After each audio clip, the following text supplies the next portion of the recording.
Ég heiti Stephen.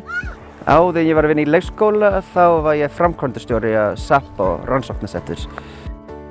Já, ég er með diplóma og B.Ed í leikskólafræði og ég er að klára masterinn núna, bara eftir ár. Já, þegar ég byrjaði að læra í háskólanum þá var ég strax kominn með stuðning frá Hafnarfjarðarbær. Ég var hvött að gera þetta frá leikskólastjóri minn og ég sótt og fekk styrkinn og er búinn að fylgja mér styrk síðan. Styrk frá bæjarinn kemst í margir formum. Það er 5% launahækkun sem er auðvitað næs.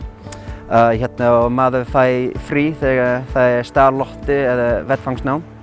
Ég fæ líka bókað námsgjaldinni ef við í gegnum stéttarfélaginu.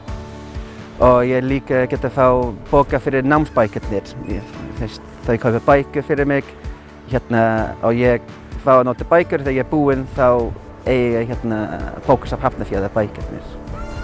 Já, styrkurinn frá Hafnarfjarðarbær er mjög mikilvægt fyrir mig. Ég held ég myndi ekki hafa eins einfalt að fara í náminu án það. Þá ég er fullorðinn maður með börn og fjölskyldu og svo ég bara fæ bókað það meðan ég er að læra, skiptir mjög miklu máli. Og ég líti á þetta pínu eins og í Bandaríkjunum þegar maður fær bara einhver bókað til að fara í háskólanum. Ég horfi á þetta þannig að Hafnarfjarðarbær eru bara að fjárfesta í mig sem skiptir mjög miklu máli og gefur maður sjálfstraustið.